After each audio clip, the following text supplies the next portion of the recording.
한반도 내 미국 고고도 미사일 방어체계 배치를 강하게 반대하는 중국이 한반도 인접 지역에서 초대형 신형 레이더를 오랫동안 운영한 것으로 전해졌다. 22일 중국 관영 관찰자망에 따르면 해이롱 장성 성야산의 한항공 우주관 측제어소 부근에 있는 신형 지상 대형 전략경보 위상 대열 레이더를 찍은 사진이 중국 인터넷에 등장했다. 이 레이더는 푸젠성 등에서도 누리꾼에 포착된 적 있다. 관찰자망은 2014년 5월 촬영된 사진 속 신형 대형 전략경보 레이더의 외형이 미국의 조기경보 시스템 페이브4와 유사하며 탐지거리가 5,500km에 달해 신형 원 FPS-132 페이브4 레이더와 맞먹는다고 보도했다.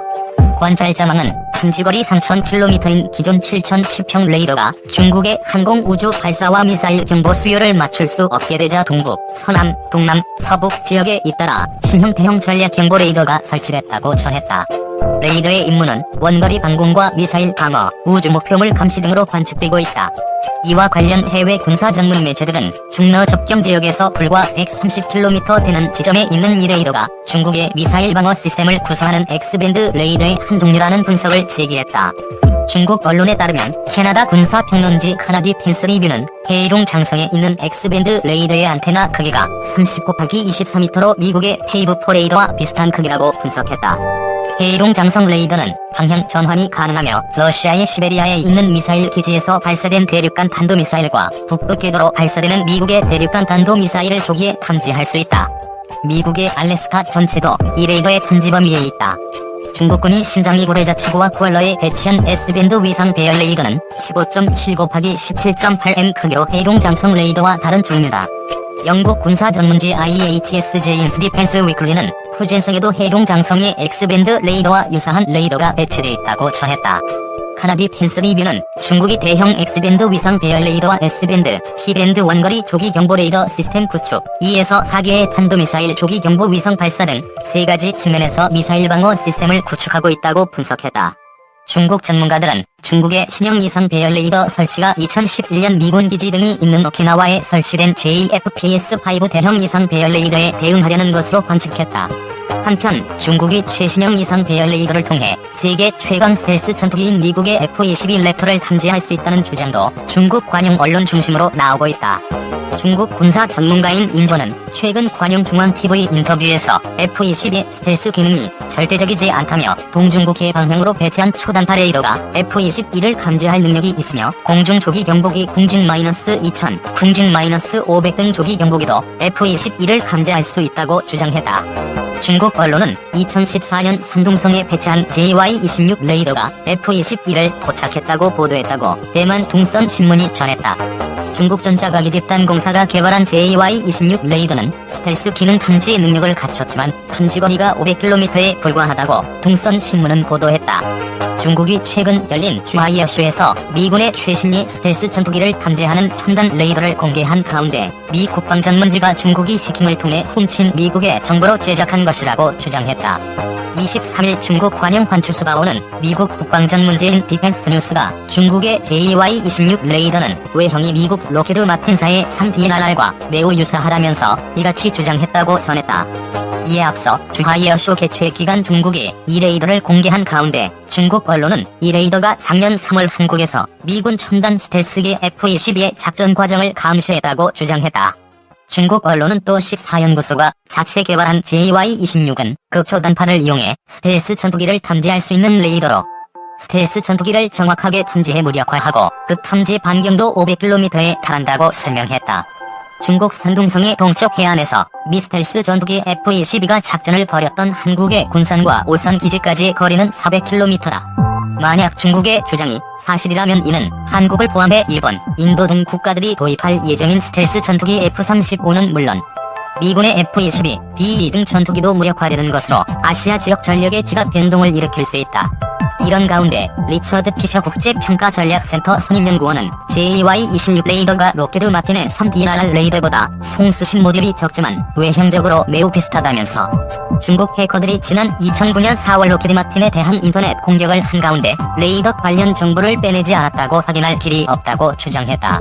피셔 연구원은 또 중국이 로키드 마틴사에서 절취한 정보로 이 회사의 전투기를 대처한다는 것이 우려되는 부분이라고 역설했다. 디펜스 뉴스는 JY26의 출현은 미국과 그동맹군의 실질적인 위협이라고 분석하면서 만약 중국이 이런 레이더 시스템을 수출할 경우 파키스탄은 이를 이용해 인도를, 이란은 이를 이용해 이스라엘을 상대로 작전을 펼칠 수 있게 된다고 덧붙였다. 이런 가운데 환추수바오는 익명의 군사 전문가를 인용해 향후 아태 지역에 많은 스텔스 전투기가 배치될 것인데 중국이 이 레이더를 다른 적외선 탐지 레이더, 전자주사 레이더와 연동해 사용하면 중국군의 스텔스 탐지 기능을 강화할 수 있다고 전했다. 레이더의 꿀벌로 식별 스텔스기 각 축장.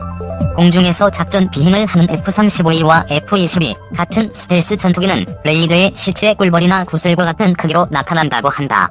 레이더 감시 요원들이 이것의 실체를 금방 식별하기는 사실상 불가능한 이유다. 스텔스 전투기는 정레이더에 잘 포착되지 않는 기술을 적용한 5세대 고성능 전투기다.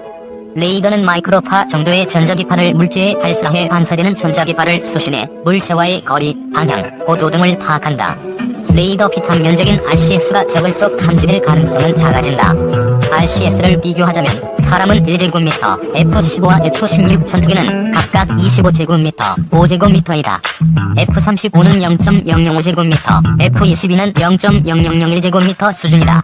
공군의 한 관계자는 21일 F-35와 F-22가 공중에서 임무를 수행할 때면 넓은 하늘에서 꿀벌이나 풍뎅이 한 마리를 찾는 것과 같이 포착하기 어렵다고 설명했다. 공부가 하늘 스텔스 전투기가 11, 147대 도입 계획. 한국과 일본 등이 도입한 F-35A는 레이더 피탄 면적이 낮아 5세대 스텔스 전투기에 속한다. 적전투기와 공중전을 벌이면서 동시에 지상에서 발사되는 지대공 미사일 위협도 무력화할 수 있는 능력도 갖춰 5세대로 불린다. 상대에게 들키지 않고 치명상을 가하는 방식의 현대전에 최적화된 고성능 전투기다. 현재 공군의 주력 전투기인 F-15K의 경우 적진에 침투하려면 적지상 지대공 무기체계와 방공망이 어느 정도 무력화되어야 한다.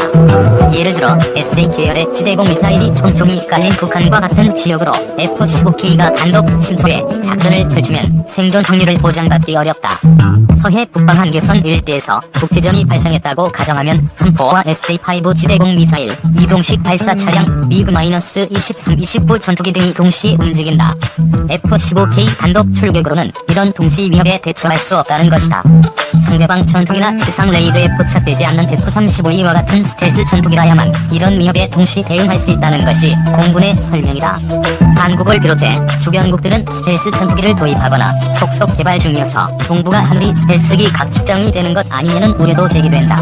현재 F-35E 12대를 보유 중인 일본은 장기적으로 F-35형 전투기를 147대 수준으로 늘려나갈 계획이다. F-35E와 F-35B 추가 구매 등을 위해 2020 회계연도 방예산으로 하나 56조 4천여 원에 달하는 사상 최대 규모로 편성해 의회로 넘겼다. 내년도 방예산은 공격형 전력을 확충하는 사업에 상당히 투자될 것으로 보여 전쟁 가능한 일본으로의 야망을 드러내고 있다. 중국도 올해 최신의 스텔스 전투기 젠-20을 공개했다. 젠-20은 전투 행동 반경이 2000km에 달하고 공중 급유를 받으면 두 배가 넓어진다. 중국은 미국의 F-22, F-35와 대적할 수 있는 스텔스기라고 평가하고 있다. 수-57은 러시아가 F-22와 F-35의 대항마로 개발해온 신형 차세대 전투기다. 지난 2010년 첫 시험 비행에 성공한 뒤 12대의 시제기가 생산돼 10대가 시험 비행에 투입됐다. 단자형인 수-57에는 적의 방공망 확인 260km 거리에서 구축함 같은 대형 함정이나 지상 표적을 타격하는 공대함 순환 미사일, 공대지 미사일, 공대공 미사일 등 12기와 30mm 기관포 등이 장착된다. 러시아는 스텔스 성능이 더욱 보강된 제6세대 전투기 개발에도 착수했다. 올해 공군 창설 70주년 전략공군 도약. 한국 공군은 올해 미국에서 인수한 F-35E 스텔스 전투기 10세대를 작전 배치했다. F-35A는 한 번 출격하면 전투행동 반경이 1093km에 달한다. 공중에서 급유를 받지 않고 공중전, 지상 폭격 등의 임무를 수행할 수 있는 거리를 말한다. 최대 속도는 마하 1.6으로 약 1960km/h에 달한다. 보잉 737 여객기, 고속 철도 등과 비교하면 그 빠르기가 짐작된다. 공대공 미사일 AIM-9과 AIM-120과 공대지 유도 폭탄인 GBU-12와 GBU-31, GBU-39 등을 탑재할 수 있다. 공군이 F-35E를 실전 배치하면서 전략공군이란 타이틀을 얻은 것도 이런 능력에서다. 오는 2021년 10월까지 순차적으로 40대를 도입한다. 여기에다 공중급 유기와 공중조기경보 동작기, 고고도 무인정찰기 글로벌 호크까지 운영하면 전략적 가치는 배가 된다. 공군은 F-35E를 전략무기로 활용할 계획이다. 만약 내년에 북한의 군사적 위협이 가중된다면 F-35E를 동원해 무력 시위에 나설 것이란 관측도 나온다. 북한은 F-35E 도입에 대해 선제 공격 용도라며 강력히 비난하고 있다. 한국은 아시아에서 세 번째, 세계 8번째로 스텔스 전투기 보유하게 된 국가로 기록됐다. 이로써 올해 창설 70주년을 맞은 공군 역사에 새로운 기록을 남겼다. 사실 70년 전 공군의 역사를 돌이켜보면 눈물겹다. 나라를 잃었던 시절 독립운동을 위해 희생사가 되겠다는 일념으로 머나먼 타국으로 향했던 선각자들의 의지와 노력이 공군 창설로 이어진다. 대한민국 공군 창설이란 원대한 목표에 따라 1946년 국내 각종 항공단체를 통합해 민간단체인 한국항공건설협회를 창설한다. 그러나 미군정 사령부는 정식 공군 창설을 강하게 반대했다. 미국 측은 경비행기 부대 창설을 허락하는 대신 항공 분야 인사들을 보병학교에 입교시켜 미국식 군사훈련을 받는 것을 조건으로 내걸었다. 타국에서 조종사로 활동하며 2000시간 이상의 비행 경력을 가진 항공 분야 지도자급 인사들이 미국의 일반 병사와 같은 훈련을 받도록 한 것은 굴욕적인 조건이었다. 많은 항공인이 이 조건에 반발했지만 당시 국내 항공인 가운데 최연장자인 최영덕 장군이 나섰다. 중국 항공군 부사령지까지 역임한 그는 공군 창설의 대의를 위해서 대기중군하자며 항공인들을 설득하고 미군정의 제안을 받아들여 병사로 입대한다. 이때 최영덕 장군과 함께 입대한 장덕창, 이영무, 박범집, 김정열, 이근석, 김영환 등 7인은 이후 공군 창설의 주역이 됐다. 1948년 5월 5일 조선경비대 항공부대가 창설됐고 미군으로부터 L사 연락기 10대를 물려받았다. 이 연락기를 주축으로 1949년 10월 1일 대한민국 공군이 창설될 수 있었다.